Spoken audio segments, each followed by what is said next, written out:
हम बहुत सारे गुरुओं से सुनते हैं ना कि जब महादेव अपनी भक्ति से प्रसन्न होते हैं तो कृष्ण को तुम्हारी लाइफ में भेज देते हैं। ये बहुत सारे गुरु कह चुके हैं। स्वयमानंद जी महाराज जी ने कहा है और भी बहुत सारे गुरु। अभी मैं एक यूट्यूब पे सुन रही थी, श्री नित्यानंद चरणदास जी, उन्होंने भी कहा कि वे पहले महादेव के उपासक थे। देन उनके लाइफ में एक टर्निंग पॉइंट आया जब कृष्ण आए। तो और ये सारा कंपैरिजन हम लोग इंसान ही करते हैं। भगवान के पास एक कंपैरिजन नहीं है कि कौन किसको पूज रहा है, क्योंकि सबको पता है कि शक्ति जो भी पावर है वो एक ही है, भले ही हम लोग नाम अलग अलग दे चुके हैं उसको। मुझे भी बहुत सारी चीज़ें सुनने को मिलती है कि पहले महादेव को मानना, फिर कृष्ण को मानना। और बट हमें ना उस चीज़ पे बोल के हमारा जो ये हमारी प्राइवेट बातें हैं, ठीक है। भक्ति जो है वो हमारी बहुत निजी पर्सनल बातें हैं। ये हर चीज़ हर किसी को एक्सप्लेन करके ना इसको पब्लिकली नहीं करना चाहिए, ठीक है। तो बोलने दीजिए जो भी कुछ बोल रहा है। मुझे भी बहुत सारी चीज़ें सुनने को मिलती है। आज मैं इस टॉपिक पे इसलिए बात कर रही हूँ क्योंकि मैं जो फील कर रही हूँ वो थोड़ा सा मैं लोगों को समझाना चाहती हूँ कि ये कैसा रहता है। और ये बातें वही समझ सकता है जिसकी लाइफ में कृष्ण है, ठीक है।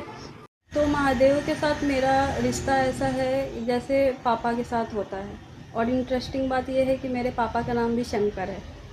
तो मैं उन जो महादेव के साथ फील करती हूँ, जैसे पापा से बात करते हैं ना कि पापा के सामने आप जिद नहीं करते। वो अगर कुछ बोल रहे हैं तो ठीक है, हाँ हाँ करके आप अपनी बातें उनसे रख सकते हैं। आप जिद नहीं कर सकते, उनसे लड़ नहीं सकते। आप बोल सकते हैं कि मुझे ये पसंद है या फिर ये मैं चीज़ करना चाहती हूँ, ठीक है आप देख लेना, इतना बोलते हो। आप जिद नहीं करते, उनके साथ लड़ते नहीं हो। और थोड़ा सा अगर रिस्पेक्ट और ये सब चीज़ें रहती हैं तो। बट कृष्णा मेरी लाइफ में बेस्ट फ्रेंड की तरह आया है, ठीक है।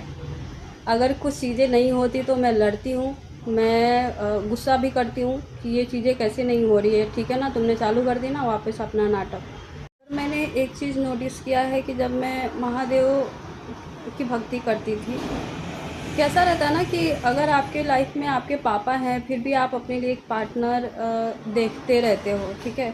एक बेस्ट फ्रेंड की तलाश रहती है आपको, ठीक है।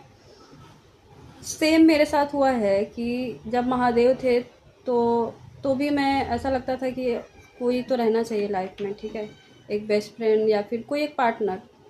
अब सीन ऐसा हुआ कि कृष्णा जब से मेरी लाइफ में आया है तब से मैं वो चीज़ों से मुझे फ़र्क ही नहीं पड़ता है कि कौन मेरे साथ है। और इंटरेस्टिंग बात ये है कि मैं पहले बहुत ज़्यादा किसी से अटैच हो जाती थी, बहुत इमोशनल टाइप। अब जो है मेरा सारा अट्रैक्शन, सारा अटैचमेंट शिफ्ट हो गया है, ठीक है।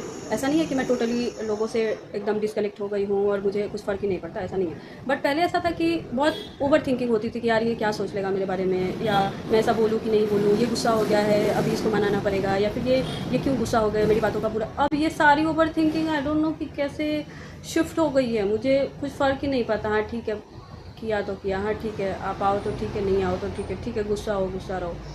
मतलब समझ रहे हो कि एक माइंडसेट टोटली चेंज हो जाना। और ये डिफरेंस मैं खुद फील कर पा रही हूँ, इसके लिए मैं ये बता रही हूँ कि ये चीज़ें ना